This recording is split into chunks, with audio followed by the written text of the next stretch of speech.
Call halal la Yahweh, Bahashem Yahweh Shai, Waha, Racha, Kwadash.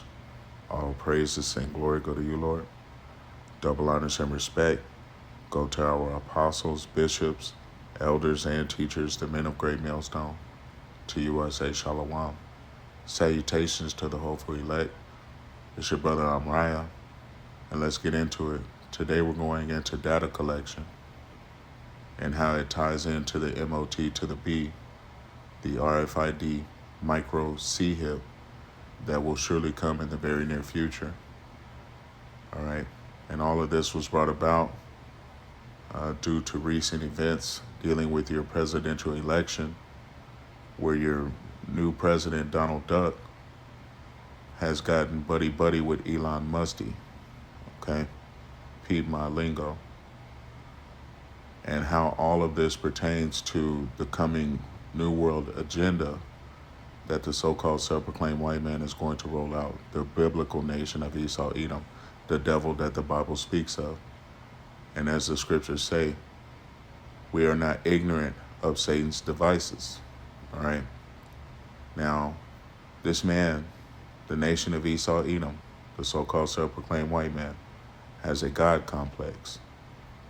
And this is going to be seen without a shadow of a doubt if you have spiritual eyes when I show you these breadcrumbs.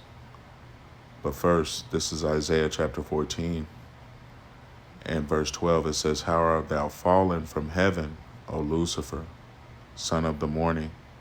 How art thou cut down to the ground, which didst weaken the nations?" And constantly warring with the nations, tracking and tracing key members of their cabinets, assassinating them, even taxing and tariffing them into submission. All right, you have made the entire world a prison. All right, and it used to be with bars, with iron. Now it's a prison of technocracy. Verse 13, "For thou said in your heart, I will ascend into heaven. I will exalt my throne above the stars of Yahweh." The children of Israel, you so-called Negroes, Latinos, and North American Indians, and you confusion of faces scattered to the four winds under heaven, okay? Verse 13 again, "For thou hast said in your heart, I will ascend into heaven. I will exalt my throne above the stars of Yahweh. I will sit also upon the mount of the congregation in the sides of the north." No doubt, I view that as North America, because this is a key place of prophecy dealing with the scriptures and where the so-called self-proclaimed white man would be ruling in the latter days. Verse 14, "I will ascend above the heights of the clouds. I will be like the Most High." All right. So the so-called self-proclaimed white man, the nation of Esau, Edom, wants to be like the Most High. He has a God complex. Okay. Let's look at some of the breadcrumbs and come back with more scriptures. Many of us are under surveillance at this very moment. No warrants are needed and no laws are broken. The most obvious culprit is all the cameras, and America has as many surveillance cameras per person as communist China. Police departments from New York to LA are combining these cameras with facial recognition technology to track everyone. You're also giving away your personal information about where you are, what you like, even about your mental health, without even realizing it. Every click, purchase, and like is harvested and sold for profit by data brokers, feeding a growing digital advertising market that is close to $1 trillion in value. Even your car tire sensors allow you to be tracked. Byron Tao is the author of Means of Control. A lot of that data ends up in the hands of data brokers, and those data brokers make that data available for sale to researchers, to marketers, to companies, and even to governments. So it's very, very difficult to escape the kind of logging and surveillance that modern technology brings along with it. It's being called surveillance capitalism. The internet is now a prison. It's a surveillance prison. The internet is now a prison. It's a surveillance prison. It is owned and operated by private capital. They want access to our contacts. They want access to our calendars. Well, lots of app developers take that information and they suck it up. They vacuum it up. They know who your friends are. They know where you go. So that kind of information is available for sale. Your data is also being sold to the police and the federal government. A product called Fog Reveal allows police to create what are called patterns of life on a person and to possibly track them without a warrant. The government is also continuing to use a backdoor in the Foreign Intelligence Surveillance Act, or FISA, to spy on Americans, which is supposed to be illegal. But what really bothers Dave Moss, the Director of Investigations at the Electronic Frontier Foundation, are all the license plate readers used by police. This is one of the most pernicious and offensive technologies in the United States. It is misrepresented to the public in such a way that people think it's doing one thing when it's actually doing another. So for your audience, license plate readers are cameras that take a picture of your car and digitize the license plate as well as other elements to it, your bumper sticker, the color, make, model, year, whether you have damage to your vehicle, and uploads that to a central database along with where your car was seen and when. So a police officer can sit down at a computer and type in your license plate and see everywhere across the country that your vehicle was caught on camera, sometimes going back years and years and years. The license plate reader went off on it and said it was a driver's license restraint.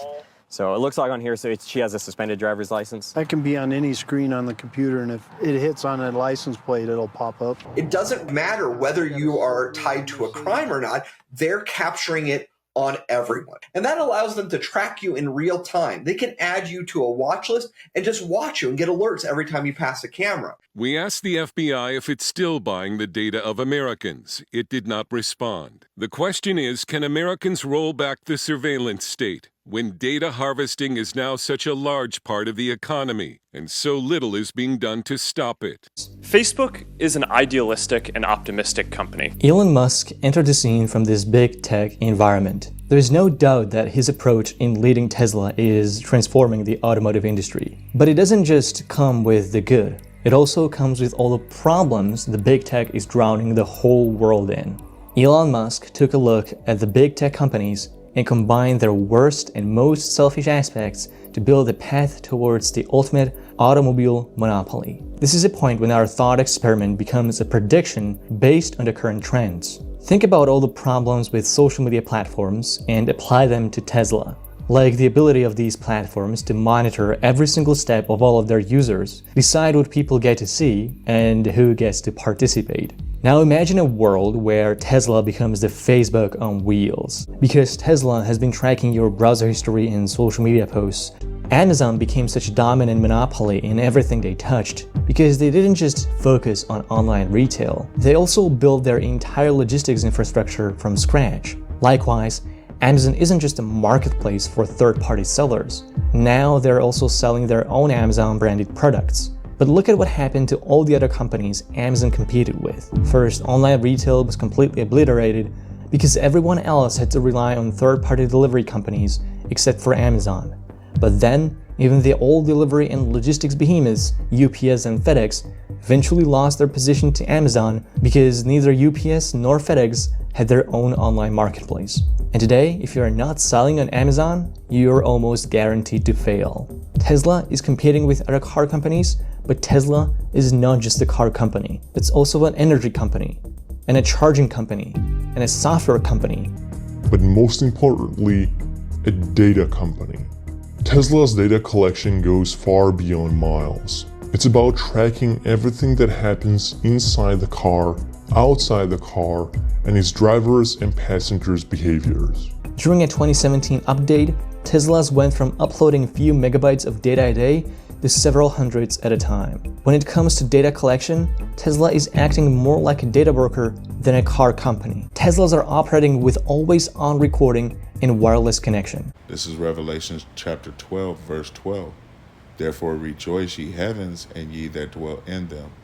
Woe to the inhabitants of the earth and of the sea, for the devil is come down unto you, having great wrath, because he knoweth that he have but a short time. Right. The devil that the Bible is speaking of is the so-called self-proclaimed white race, the nation of Esau, Edom. All right. And woe means destruction. So it's going to be destruction to the inhabitants of the earth and of the sea, because the nation of Esau, Edom is coming down for you, upon you, having great wrath, because he knows his time is short. All right. If we go to 2nd Ezra, because we're not ignorant of Satan's devices, chapter 9 and verse 20, it says, so I considered the world, and behold, there was peril because of the devices that were come into it. Right.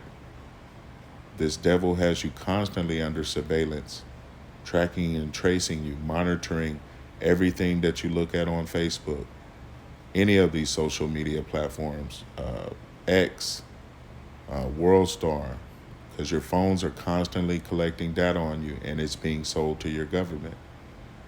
Tesla, its biggest moneymaker has been data collection, okay?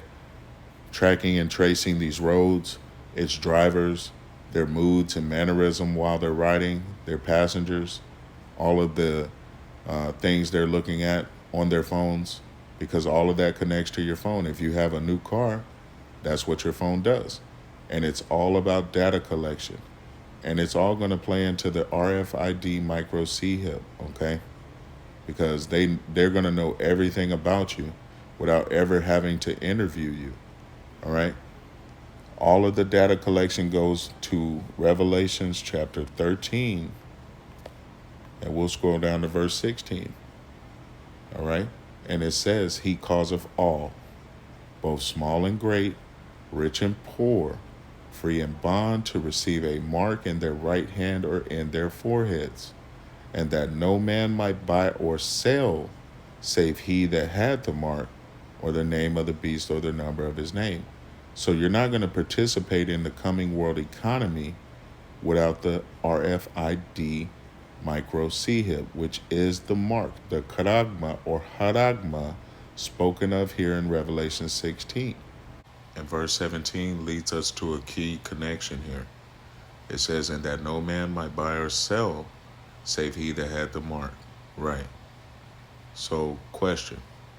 How are they going to know who's buying and selling, what they're buying and selling, if they don't have a system in place to track the data? Okay? And that's what you're seeing being implemented.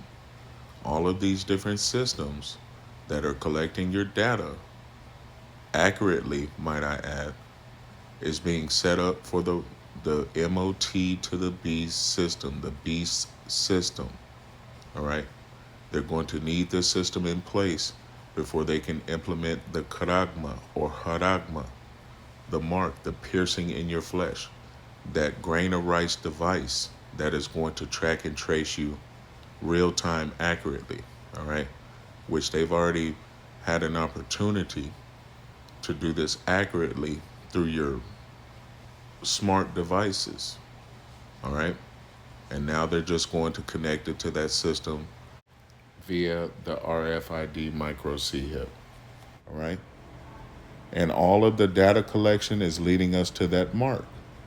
All of the tracking and tracing is leading us to that mark. All right? Because the enemy likes to research you. All right? He leaves no stone unturned. He's going to know everything about your whereabouts, where you've been, where you're going, where you hide, where you frequent, what you think, how you feel. All right? All of it to move on you in that day when he is going to force the mark upon you. And now you have Donald Duck, President of the United States, getting buddy-buddy with Elon Musk, all right, who has been collecting data. All right, anyone who drives a Tesla, you've been compromised. Plain and simple. Anybody that owns any type of smart device, you have been compromised. Your private home security cameras, they've been monitoring you. You have been compromised. All your data has been sold. Your passwords have been sold. All right. And the day when they decide to come down upon you having great wrath, they're going to know everything they need to know to find you out. All right.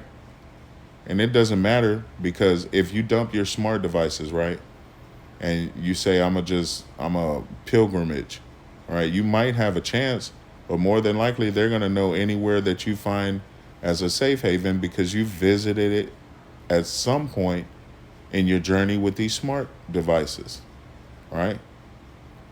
The only defense you're going to have against the so-called self-proclaimed white man in these latter days is to depend on Yahweh Ba'Hashem Yahweh Shai. And that can only happen if you are of the nation of Israel, you so-called Negroes, Latinos, and North American Indians, all right? And you are a portion of the elect of the nation of Israel, all right?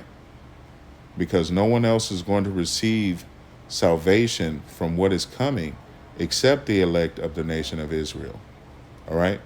And all of these devices that have been imagined against you is all to try to get back that birthright, all right?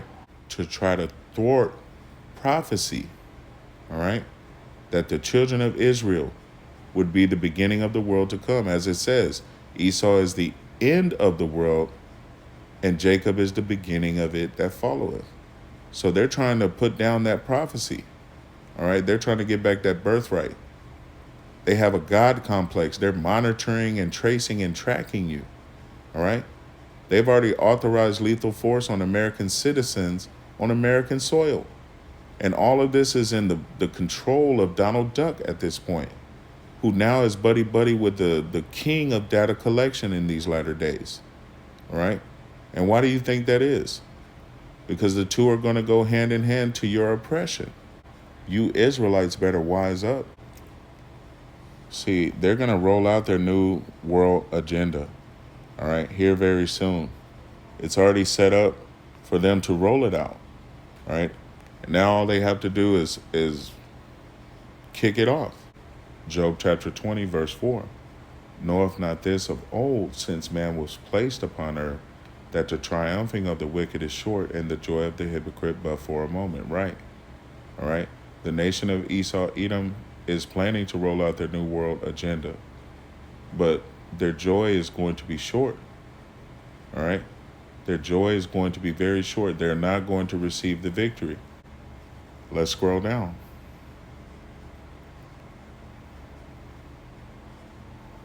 Verse 18.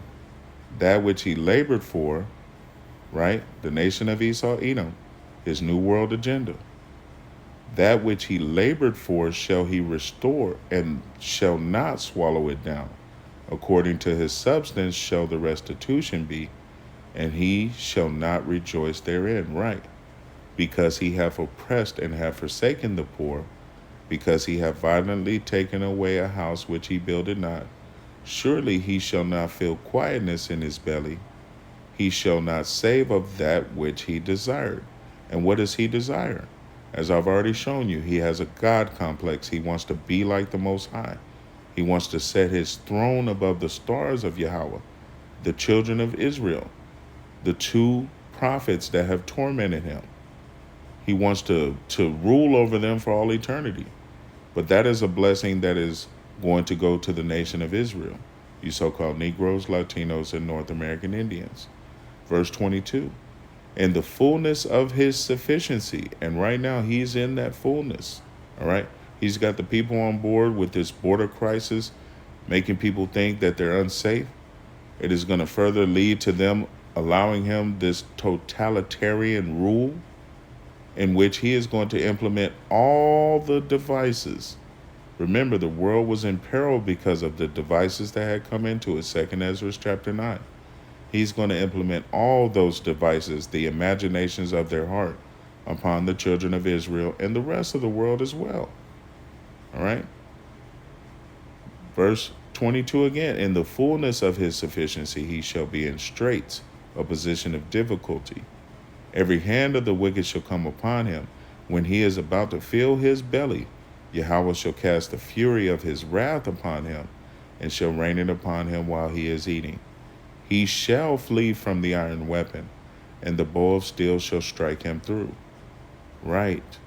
All right. The Heavenly Father is about to put an end to his plan and an end to his rulership all in the same breath. We're going to end out here. Psalms chapter 55. And don't you forget this, Israel, okay? Because our people perish for lack of knowledge, for their ignorance, all right? They want to save this devil, but this man, the nation of Esau, Edom, the so-called self-proclaimed white man that rules in the world today is truly the devil that the Bible speaks of, all right? Verse 21, Psalms 55, verse 21. The words of his mouth were smoother than butter, but war was in his heart. Do you understand that? All right? They talk so polite and nice, smooth, but the whole time war is in his heart. Didn't Revelations 12 and 12 tell you this?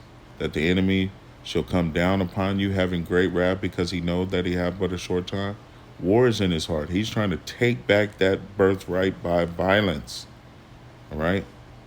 And this whole data collection, the RFID, micro C-HIP, the MOT to the B that the Bible is speaking about, they're going to roll all of this out on you because war is in his heart. Continue reading verse 21 again. The words of his mouth were smoother than butter, but war is in his heart. His words were softer than oil, yet were they drawn swords. Cast your burdens upon Yahweh, and he shall sustain thee. He shall never suffer the righteous to be moved. Call halal la Yahweh ba'ashem Yahweh Shai. But thou, O Yahweh, shall bring them down into the pit of destruction. Bloody and deceitful men shall not live out half their days, but I will trust in thee. Right. And going back where we started, Isaiah 14. All right. We finished here at verse 14. I'm going to continue up. Verse 15, it says, yet you shall be brought down to hell, to the sides of the pit. Didn't we just read this in Psalms 55? They that see you shall narrowly look upon you and consider you, saying, is this the man that made the earth to tremble, that did shake kingdoms, that made the world as a wilderness and destroyed the cities thereof, that opened not the house of his prisoners? Right. All the kings of the nations, even all of them, lie in glory, every one in his own house. But you are cast out of thy grave like an abominable branch, and as the raiment of those that are slain, thrust through with the sword, that go down to the stones of the pit as a carcass trodden underfoot. You shall not be joined with them in burial, because you have destroyed your land and slain your people. The seed of evildoers shall never be renowned. Right. In the fullness of your sufficiency, the Heavenly Father is going to put you in a position of difficulty. All right. No matter what you do, no matter what you plan out, the Heavenly Father is 4 steps ahead of you. All right. So, hey, go ahead forth with your New World agenda, but you're only going to get those the Lord rejected. The elect of the nation of Israel are going to be your rulers in the kingdom to come. Hopefully this has been edifying. Call halal la Yahweh ba'ashem Yahweh Shai for this message. Till the next time, Shalom.